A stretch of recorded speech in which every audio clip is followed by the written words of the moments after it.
Ya, sebelum kita masuk pada doa bersama, mari kita renungi beberapa ayat firman Tuhan. Mari kita baca 1 Petrus 2 ayat 21. 1 Petrus 2 ayat 21. Sebab untuk itulah kamu dipanggil, karena Kristus pun telah menderita untuk kamu dan telah meninggalkan teladan bagimu, supaya kamu mengikuti jejaknya. Kristus bukan saja mati di atas kayu salib untuk menebus dosa kita, untuk menyelamatkan kita, tetapi Tuhan Yesus Kristus juga dikatakan di sini sudah memberi teladan bagi kita. Berarti semua apa yang dilakukan oleh Tuhan Yesus, apa yang dikatakan oleh Tuhan Yesus, apa yang dipikirkan oleh Tuhan Yesus, apa yang dirasakan oleh Tuhan Yesus, semuanya adalah merupakan pelajaran praktis. Karena teladan adalah sebuah pelajaran praktis yang nyata untuk ditiru. Justru teladan itu adalah untuk ditiru. Khususnya di sini mungkin yang ditiru bukan apa yang terjadi pada diri Tuhan Yesus Kristus secara hurufiah atau secara nyata pada waktu Tuhan Yesus melakukannya, tetapi lebih kepada hakikatnya. Hakikatnya, prinsip-prinsipnya, dari apa yang Tuhan Yesus lakukan dan Tuhan Yesus katakan. Semuanya itu adalah teladan bagi kita yang harus ditiru. Merupakan pelajaran yang sifatnya praktis, bukan pelajaran yang sifatnya teoritis. Tapi pelajaran yang sifatnya praktis yang dengan mudah harusnya itu dapat kita jadikan model kehidupan kita. Khususnya sekali lagi prinsip-prinsipnya dan hakikat-hakikatnya yang ada, yang tersirat di dalam segala sesuatu yang Tuhan Yesus katakan dan yang Tuhan Yesus lakukan. Zaman di mana Tuhan Yesus ada dan melayani di muka bumi ini tentunya tidak sama dengan zaman kita saat ini. Zaman kita saat ini merupakan zaman kemajuan, teknologi yang sudah maju, dan juga kita tidak tinggal di daratan, di daerah di mana Tuhan Yesus melayani. Daerah Indonesia ini berbeda dengan daerah di mana Tuhan Yesus dulu melayani. Tapi kita bisa belajar mencari atau melihat teladannya melalui prinsip-prinsipnya dan juga melalui hakikat dari apa yang Tuhan Yesus lakukan. Itu sebabnya kita perlu mempelajari. Ketika Tuhan Yesus melakukan hal itu, ketika Tuhan Yesus mengajarkan hal itu, apa sebetulnya hakikatnya, apa sebetulnya prinsipnya yang dapat kita terapkan atau harus kita terapkan di dalam kehidupan kita, khususnya di dalam pelayanan kita pada saat ini.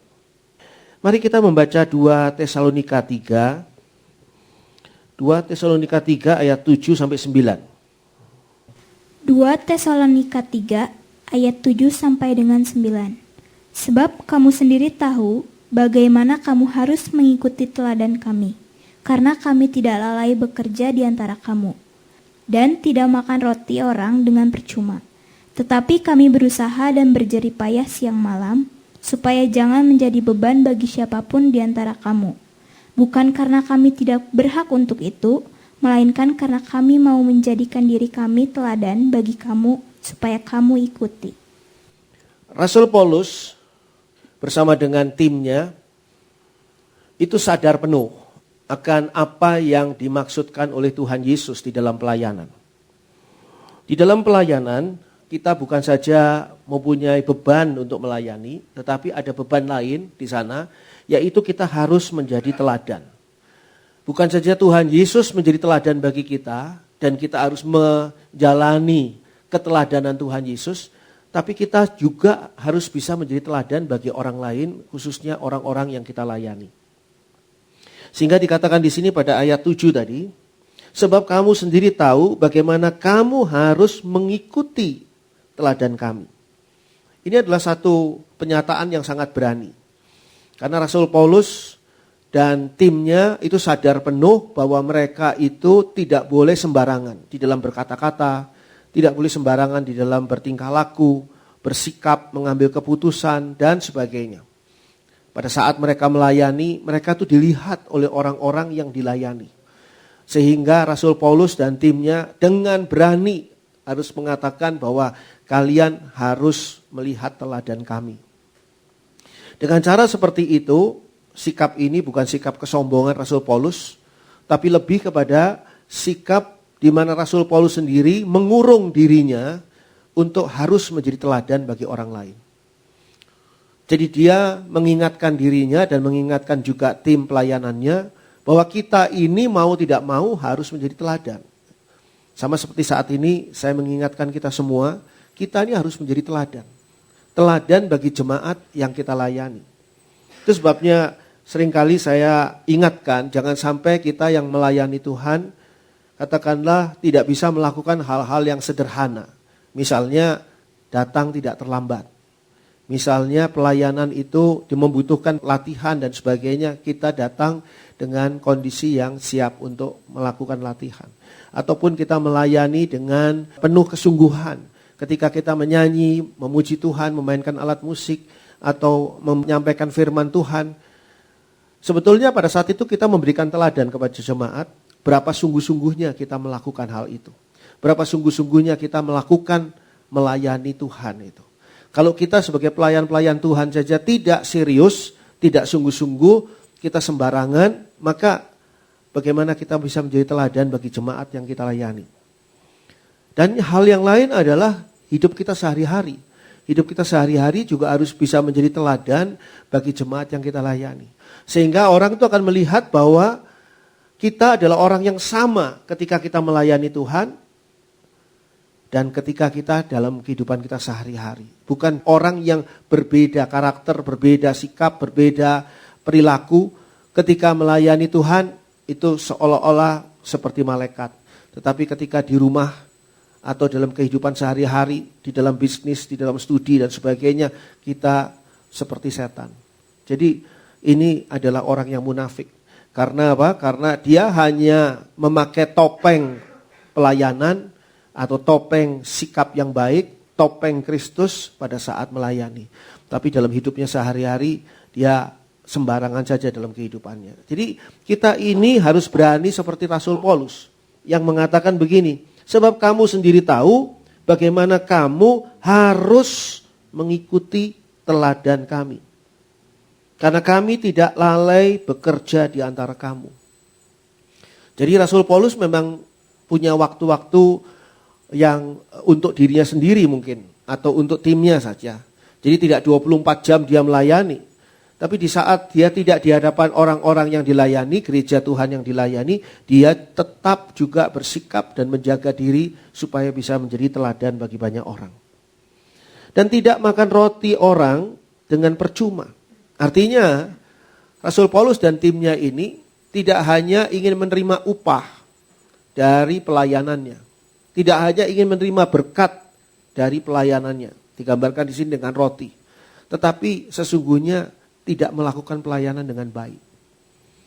Kita di hadapan Tuhan pasti terlihat atau dilihat oleh Tuhan secara nyata. Apakah kita sungguh-sungguh melayani Tuhan dengan sepenuh hati kita, dengan baik atau tidak. Kita diberkati oleh Tuhan karena pelayanan kita. Itu bukan berarti kita makan roti secara, dikatakan di sini, dengan percuma. Artinya tidak dengan usaha apa-apa. Kita memberikan yang terbaik dan Tuhan juga memberikan berkat yang terbaik bagi kita. Tetapi kami berusaha dan berjerih payah siang malam supaya jangan menjadi beban bagi siapapun di antara kamu. Pada hakikatnya ketika kita melayani Tuhan, janganlah kita ini menjadi beban bagi orang lain. Kita melayani Tuhan, pasti kita terima tugas, pasti kita punya beban. Tuhan katakan pikulah kuk. Nah, jangan sampai kuk yang harus kita pikul itu kita pindahkan ke orang lain. Jadi kita menjadi beban buat orang lain. Yang tampil pelayanan adalah kita, tetapi bebannya ke orang lain. Jangan sampai seperti itu. Kita memang melayani secara tim, secara bersama-sama. Tetapi biarlah kita tidak membebani orang lain yang juga sebetulnya sudah ada bebannya sendiri. Tiap-tiap pelayan tuh ada bebannya sendiri. Jadi kita jangan membebani orang lain yang sebetulnya dia sudah ada porsi bebannya sendiri. Lalu kita dengan mudah memindahkan beban kita, memindahkan tugas kita kepada orang lain. Padahal orang lain itu juga punya beban tersendiri. Jadi seperti Rasul Paulus yang tidak mau menjadi beban siapapun di antara kamu. Ayat 9. Bukan karena kami tidak berhak untuk itu. Perkataan ini bukan karena kami tidak berhak untuk itu, menjadi satu gambaran bahwa Rasul Paulus ini sebetulnya mempunyai hak untuk itu. Jadi kalau dikatakan di sini, bukan karena kami tidak berhak untuk itu. Berarti Rasul Paulus punya hak untuk itu. Tetapi hak untuk itu tidak digunakannya. Gambaran apa ini? Hak yang tidak digunakan adalah sebuah penyangkalan diri. Harusnya dia punya hak untuk itu, tapi dia tidak gunakan itu. Ini adalah gambaran penyangkalan diri. Ketika kita melayani Tuhan, kita harus berani untuk menyangkal kebutuhan diri kita sendiri, menyangkal ego kita sendiri. Sebab menjadi teladan adalah lebih berat tanggung jawabnya dibandingkan dengan kita belajar dari teladan orang lain. Ketika kita belajar dari teladan Tuhan Yesus, ada tanggung jawab di situ. Tapi tanggung jawabnya jauh lebih ringan dibandingkan dengan kitalah yang menjadi teladan dan dilihat oleh banyak orang yang harus dan akan meniru kita. Tanggung jawab kita lebih besar. Sehingga di situ kita harus berada pada satu tingkat yang lebih tinggi, di mana Rasul Paulus menjelaskan di sini bukan kami tidak berhak untuk itu, menggambarkan bahwa Rasul Paulus menjalankan penyangkalan diri. Jadi pelayan Tuhan kita juga harus berani untuk menyangkal diri. Demi apa? Demi totalitas dalam pelayanan. Pelayanan itu harus kita laksanakan, harus kita berikan secara totalitas. Dan seringkali yang menghambat totalitas kita adalah diri kita sendiri. Ego kita sendiri. Kebutuhan dan pikiran kita sendiri yang seringkali menjadi penghambat dari totalitas pelayanan kita. Pelayanan kita seringkali tidak bisa menjadi pelayanan yang benar-benar total karena dihalangi oleh siapa? Oleh diri kita sendiri. Sehingga ketika kita menyangkal diri, maka pelayanan kita ini bisa mencapai pelayanan yang totalitas di hadapan Tuhan. Ingat, kita tidak melayani manusia, tapi kita sedang melayani Tuhan. Oleh sebab itu berikan hal yang terbaik untuk Tuhan. Bukankah Tuhan sudah memberikan dirinya sendiri yang terbaik untuk kita? Sudah waktunya kita untuk memberikan yang terbaik untuk Tuhan. Dikatakan di sana, bukan karena kami tidak berhak untuk itu, melainkan karena kami mau menjadikan diri kami teladan bagi kamu, supaya kamu ikuti. Jadi Rasul Paulus sengaja menyangkal dirinya, supaya dia bisa menjadi teladan bagi orang lain. Sebab orang yang egois, orang yang mementingkan dirinya sendiri, tidak mungkin bisa menjadi teladan yang baik bagi orang lain. Tuhan Yesus tidak pernah egois, tidak pernah mementingkan dirinya sendiri. Itu sebabnya Tuhan Yesus menjadi teladan yang sempurna bagi kita semua. Ingat apa yang dikatakan pada Matius 16 ayat 24. Mari kita baca. Matius 16 ayat 24. Matius 16 ayat 24. Lalu Yesus berkata kepada murid-muridnya, "Setiap orang yang mau mengikut aku, ia harus menyangkal dirinya, memikul salibnya, dan mengikut aku." Kalau kita mau mengikuti Tuhan Yesus, dalam arti kata kalau kita mau meniru teladan Tuhan Yesus, artinya kita mengikuti cara-cara Tuhan Yesus sebagai pengikut teladan Kristus, kita harus menjadi teladan juga. Dalam hal apa? Dalam hal pertama memikul salib. Seperti yang dikatakan oleh Rasul Paulus tadi. Penyangkalan diri juga.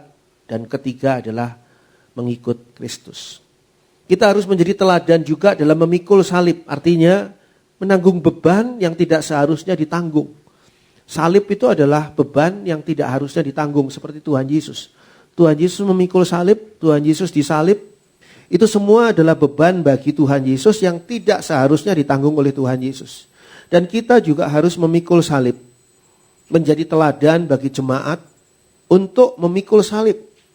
Yaitu menanggung beban yang tidak seharusnya ditanggung.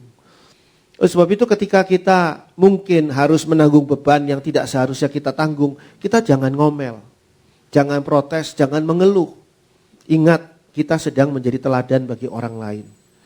Kita harus mampu untuk menjalani memikul salib dengan sukacita, dengan kekuatan yang datangnya dari Tuhan. Dan kedua adalah tadi dikatakan oleh Rasul Paulus menyangkal diri. Menyangkal diri adalah tidak mengutamakan ego pribadi. Orang yang egois, orang yang mengutamakan egonya sendiri tidak mungkin bisa menyangkal diri. Menyangkal diri itu adalah dia tidak melakukan apa yang sesungguhnya berhak dia terima atau dia lakukan. Tapi dia tidak melakukannya atau dia tidak menerimanya untuk menjadi teladan. Teladan ketika melayani. Yang ketiga adalah mengikut Kristus. Kita harus menjadi teladan dalam mengikut Kristus. Kita menjadi teladan bagi jemaat untuk mengikut Kristus. Artinya hidup berpedoman pada Kristus. Jemaat harus bisa melihat kita sebagai pelayan-pelayan Tuhan hidupnya berpedoman pada Kristus. Tidak berpedoman pada kepandaian kita sendiri, tidak berpedoman pada uang, tidak berprinsip pedomannya pada pengalaman kita ataupun hal-hal yang lain. Pedoman kita dalam kehidupan kita, hidup kita ini sepenuhnya berpedoman pada Kristus. Itulah mengikut Kristus. Kita harus menjadi teladan dalam memikul salib, teladan dalam menyangkal diri, dan teladan dalam mengikut Kristus. Ada pesan yang baik dari Rasul Paulus kepada juniornya yaitu Timotius. Mari kita baca 1 Timotius 4 ayat 12. 1 Timotius 4 ayat 12. Jangan seorang pun menganggap engkau rendah karena engkau muda. Jadilah teladan bagi orang-orang percaya dalam perkataanmu, dalam tingkah lakumu, dalam kasihmu, dalam kesetiaanmu, dan dalam kesucianmu. Timotius ini adalah seorang anak muda yang menjadi staf pelayanan dari Rasul Paulus. Dan Rasul Paulus memberikan nasihat yang sangat baik di sini. Dikatakan begini pada 1 Timotius 4 ayat yang ke-12 dikatakan begini. Jangan seorang pun menganggap engkau rendah karena engkau muda. Jadi seringkali kemudaan itu, kondisi muda itu membuat orang tidak dihargai atau kurang dihargai. Karena dianggap masih muda, masih belum tahu apa-apa. Lalu Rasul Paulus mengatakan, jadilah teladan bagi orang-orang percaya. Rasul Paulus sadar bahwa Timotius ini masih muda. Tapi Timotius disuruh untuk menjadi teladan. Karena apa? Karena untuk menjadi teladan bagi orang-orang percaya di sini, tidak harus hanya setelah menjadi tua. Artinya untuk menjadi teladan bukan hanya karena pengalaman seseorang, jam terbang seseorang. Tapi menjadi teladan yang terutama itu karena kebenaran seseorang. Orang yang benar bisa menjadi teladan bagi orang lain. Tapi orang yang hidupnya tidak benar, cara pelayanannya tidak benar, sikapnya tidak benar, perbuatannya tidak benar, perkataannya tidak benar, seluruh hidupnya tidak benar, maka dia sulit untuk menjadi teladan bagi orang lain. Walaupun dia mungkin mempunyai pengalaman yang banyak. Walaupun mungkin dia punya jam terbang yang tinggi.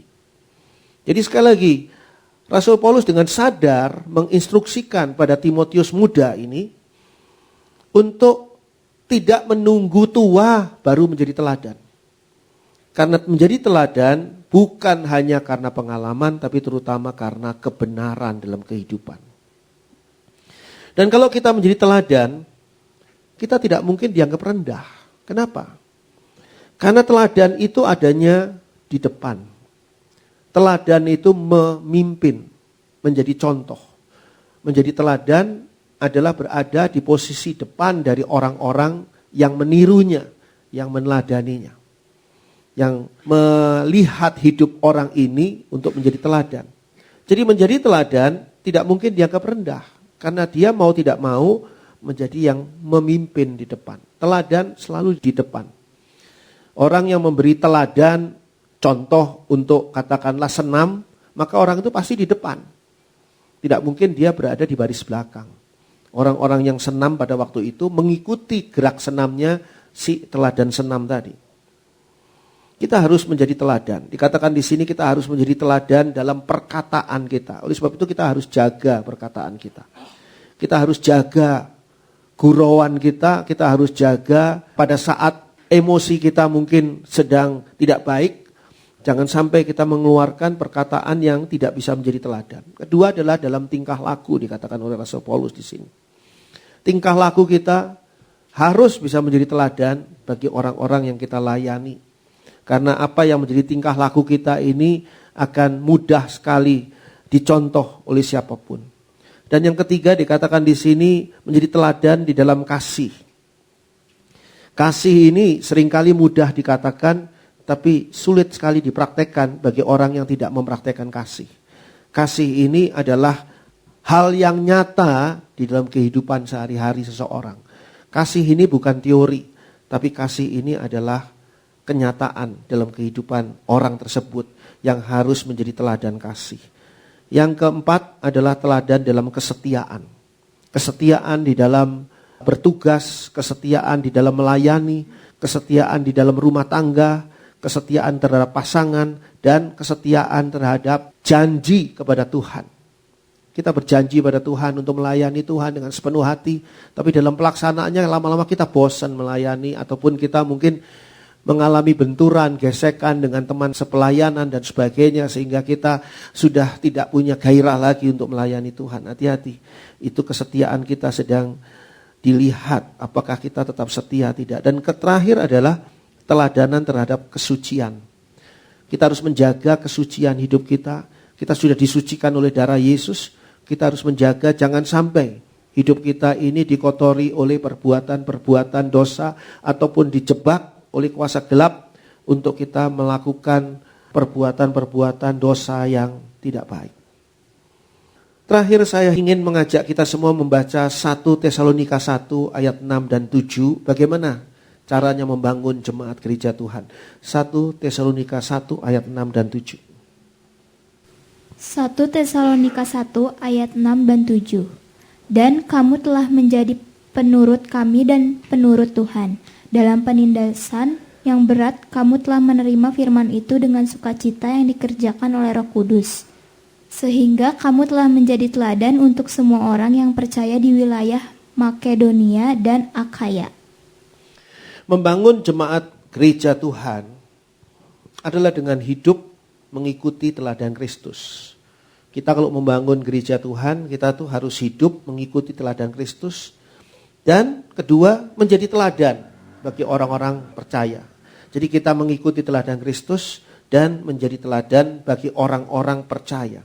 Itu caranya kita dalam membangun jemaat gereja Tuhan. Gereja Tuhan ini bukan komunitas kumpulan orang-orang yang kebetulan sama-sama agama Kristen. Bukan.